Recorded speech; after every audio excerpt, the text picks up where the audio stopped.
Hello everyone, welcome to our channel current and affairs.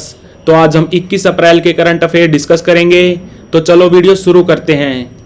आज का पहला क्वेश्चन है, global forest watch monitoring project के आंकड़ों के अनुसार भारत ने साल 2000 से अब तक यानी कि साल 2000 से लेकर साल 2023 तक कितने हेक्टेयर वृक्ष क्षेत्र यानी कि ट्री एरिया खोया है?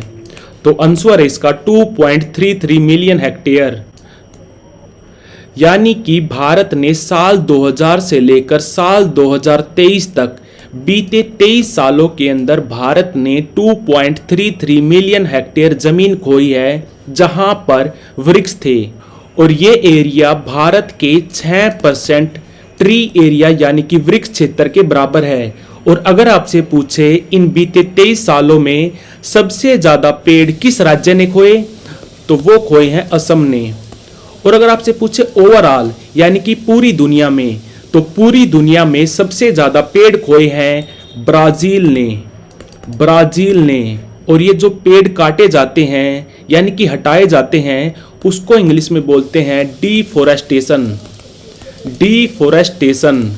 और पिछले साल यानी कि साल 2023 में पूरे विश्व में डिफोरेस्टेशन रेट कितनी थी? तो वो थी 3.2%। ये भी याद रखना। तो आंसर है इसका 2.33 मिलियन हेक्टेयर। हाल ही में किस कंट्री ने मीडिया को राजनीतिक दलों और संघों की गतिविधि पर रिपोर्टिंग करने से प्रतिबंधित यानी कि बैन कर दिया है? तो ये कर दिया है माली कंट्री ने। माली एक अफ्रीकन कंट्री है और माली में पिछले 4 सालों से राजनीतिक अस्थिरता है यानी कि पॉलिटिकल इंस्टेबिलिटी है। पिछले 4 सालों में यहाँ पर कई बार तख्ता पलट हो चुका है। तख्ता पलट को इंग्लिश में बोलते हैं कू। यहाँ पर अभी मिलिट्री राज है और यहाँ की मिलिट्री को बोलते हैं जनता। ये भी याद रखना। और माली की कैपिटल क्या है? तो वो है बामाको। तो आंसर है इसका माली। हाल ही में आई जानकारी के अनुसार पीएम मोदी किसके बाद न्यूज वीक के कवर पर प्रदर्शित होने वाले भारत के प्रधानमंत्री बन गए? तो साल 1966 में, साल था 1966, महीना था अप्रैल 1966 को इंदिरा गांधी जो भारत की पहली महिला पीएम थी वो न्यूज वीक के कवर पर प्रकाशित हुई थी। तो आंसर है इसका इंदिरा गांधी। और ये जो न्यूज वीक है ये दुनिया की बहुत बड़ी मैगजीन्स में से एक है। इसका हेडक्वार्टर है न्यूयॉर्क में।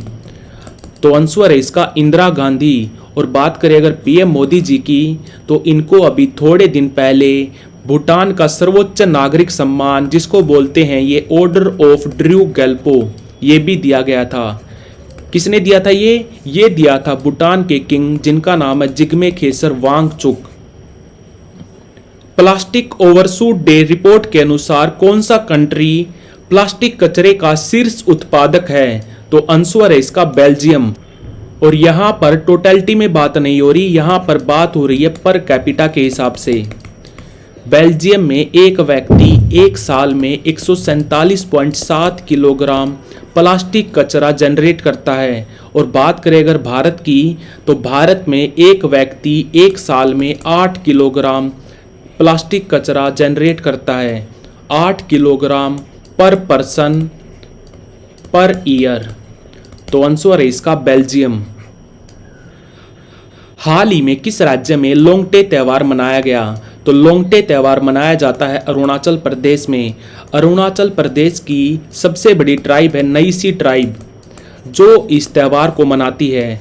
और अभी थोड़े दिन पहले गोवा में भी एक त्योहार मनाया गया था सिग्मो। ये भी याद रखना, सिग्मो त्योहार मनाया जाता है जब गोवा में स्प्रिंग आता है। स्प्रिंग आने पर सिग्मो त्योहार मनाया जाता है गोवा में। और बात करें अगर अरुणाचल प्रदेश की, तो यहाँ पर सीएम है पेमा खांडू की पार्टी है बीजेपी। और यहाँ पर अभी राज्यपाल हैं केवल्य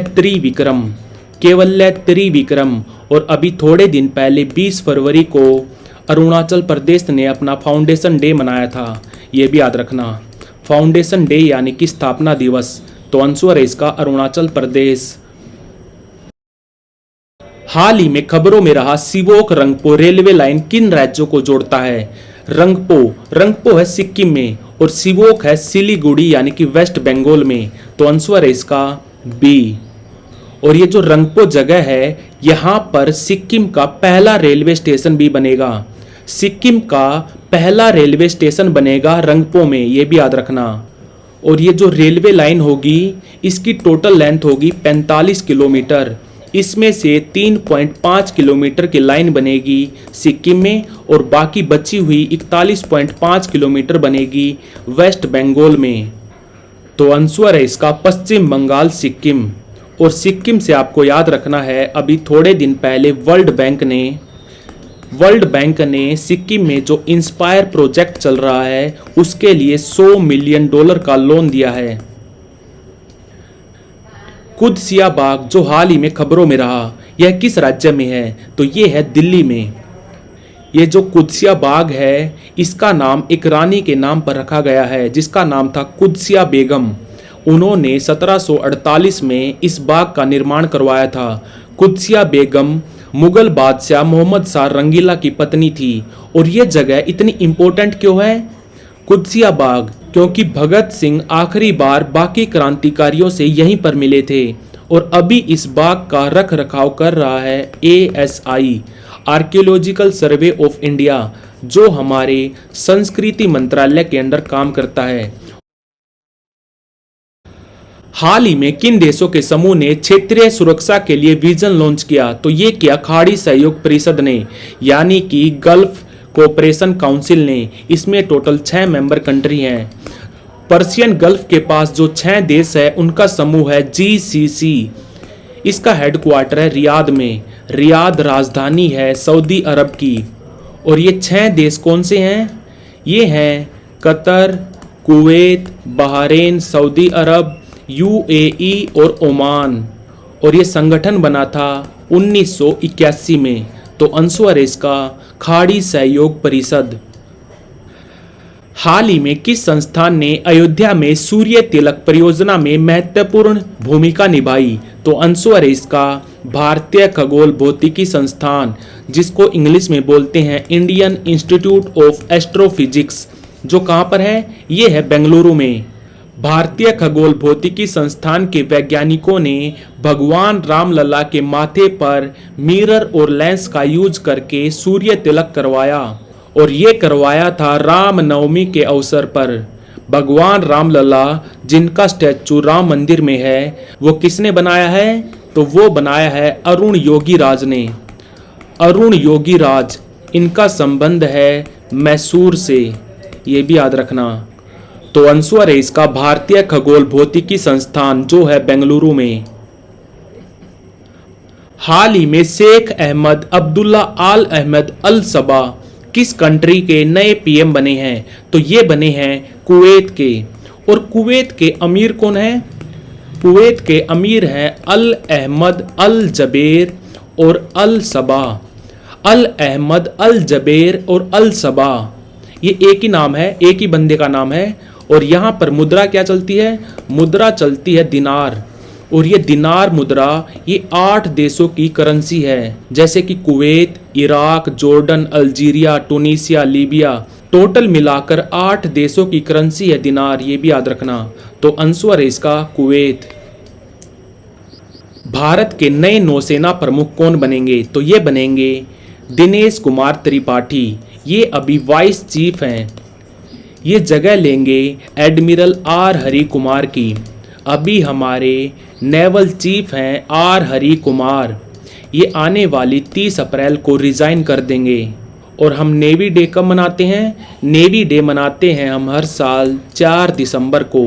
इसका लास्ट ईयर ऑफिशियल सेलिब्रेशन हुआ था सिंधु दुर्ग में।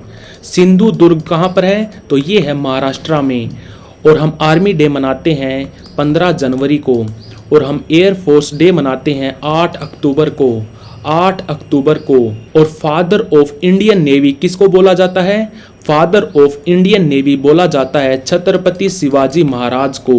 ये भी याद रखना। तो आंसर है इसका दिनेश कुमार त्रिपाठी।